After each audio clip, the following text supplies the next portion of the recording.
Ibu baru menuangkan air di panci, baru membuka keran air, selalu bismillah, bismillah, bismillah. Bismillah ini mengusir syaitan yang ada di sekitar situ. Sebaliknya, kebanyakan orang kesurupan, kadang-kadang kena syaitan. Kalau dia lempar air panas, lempar benda di tempat kosong, tidak baca bismillah. Maka ada syaitan di situ kena, lalu kemudian anaknya misalnya kena air panas itu, kemudian ibunya atau ayahnya marah masuk ke jasad orang ini, sering kali begitu. Waktu diruqyah dia keluar, ditanya kenapa, dia bilang saya jengkel orang ini menyiram ini dan itu misalnya, atau dia kencing sembarangan. Ya. Kemudian juga sebelum masuk kamar mandi atau dalam hati ketika membukanya di kamar mandi. Ya, ini ada footnote nomor 499. Kata beliau, pernah seorang jin merasuki tubuh penderita, dan ketika jin itu ditanya kapan kamu memasukinya dan bagaimana, ia menjawab pada hari demikian. Ia masuk kamar mandi lalu membuka keran air panas, sedangkan aku berada di dalam keran, sehingga air panas itu membakarku. Makanya aku merasukinya sebagai tindakan balas dendam. Ya, kadang-kadang begitu. Ya, bisa saya terjadi. Dan saya sudah bilang yang tidak boleh menyebutkan nama Allah sama sekali di kloset, WC. Ya. Kalau di shower, wastafel, boleh. Ya. Ini juga pernah terjadi teman-teman, ada pengalaman seorang mahasiswa dari Rusia dulu di kampus kami. Itu kalau tidak salah dia mu'allaf, baru masuk Islam.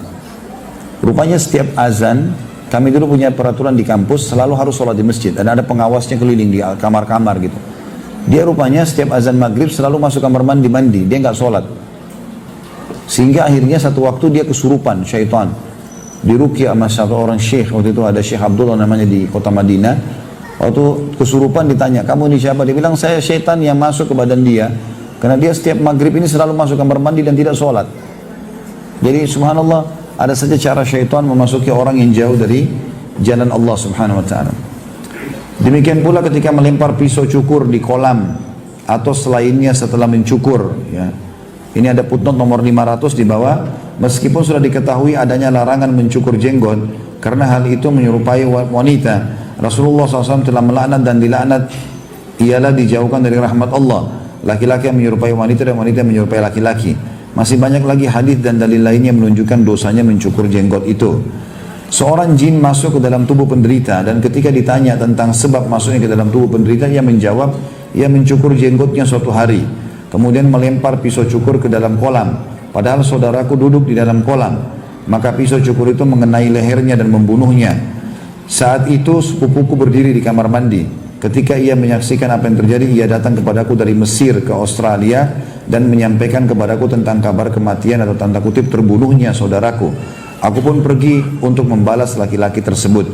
Demikian pula memperhatikan untuk tidak melempar pisau cukur atau benda tajam lainnya, termasuk potongan jarum, serpian kaca dan sebagainya di keranjang sampah, karena dikhawatirkan akan mengenai tangan orang yang melakukan pekerjaan itu. Pisau cukur dan serpian kaca ini bisa dikumpulkan pada wadah tersendiri, kemudian ditutup dengan baik, kemudian tidak mudah dibuka, ya, sehingga tidak mudah dibuka, lalu diletakkan di tempat atau di tengah tempat sampah hingga tidak melukai seorang pun. Lanjutan ke paragraf atas ya. Kata beliau, demikian pula memperhatikan ketika menuangkan air panas di kamar mandi atau kolam, kecuali setelah membaca basmalah, bismillah.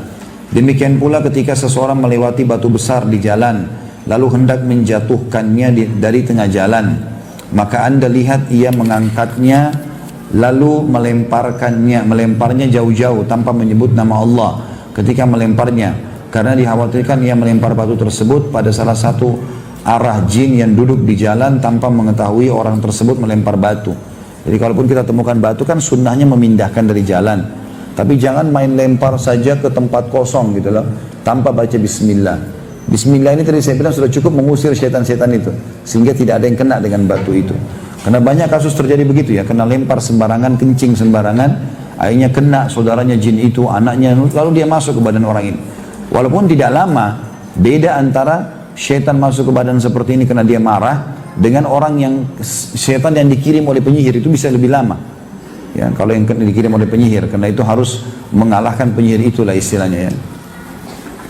Demikian juga di antara waktu masuknya jin dalam tubuh manusia, ialah ketika sangat ketakutan, seperti orang yang sudah biasa melalui jalan yang sama setiap harinya pada waktu akhir malam, dan tidak pernah terbersit dalam hatinya bahwa jin bisa merasuki tubuhnya.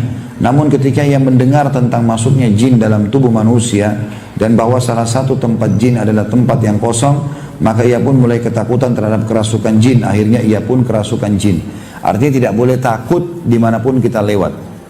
Sedikit ada was-was, merinding, a'udzubillahi minasyaitonirrajim. Ucapkan sampai hilang. Jangan takut. Kalau kita lewat sebuah tempat sunyi, kita takut nih. Malah kita diam baca a'udzubillahi minasyaitonirrajim. A'udzubillahi minasyaitonirrajim. Sudah merasa tenang kita jalan. Atau bisa sambil jalan kita membacanya. Tidak usah takut. Itu cuma was-was saja. Was-was syaitan. Kadang-kadang memang ada di antara syaitan yang mempermainkan manusia. Dia ingin kita takut karena ketakutan itu akan bisa membuat dia menguasai kita.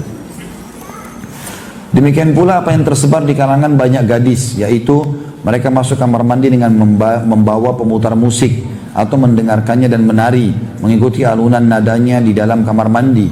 Bahkan kadang-kadang ada orang di kamar mandinya atau di bathtubnya ada musik, ya.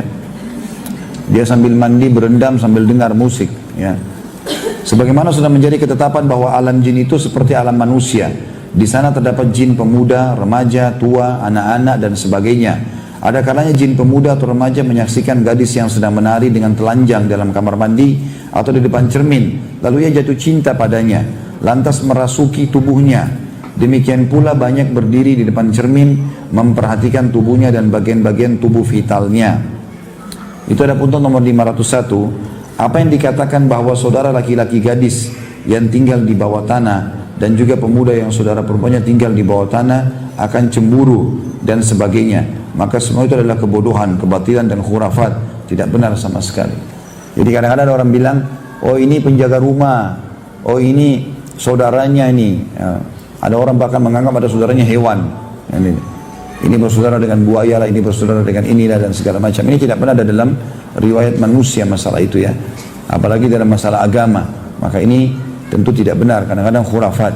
Tapi yang benar memang ada jin-jin yang kadang-kadang mengganggu. Ya, jadi kalau kita lagi sendirian pun di kamar mandi boleh kita tidak menggunakan pakaian, tapi sebatas memang kita butuh untuk mandi. Selepas itu kita pergi, tutup badan kita lalu kita pergi. Tapi orang kalau sengaja menari-menari lagi mandi, sengaja membayangkan ini dan itu gitu kan, maka itu bisa membuat syaitan pun tertarik dengan dia. Yang itu berbahaya.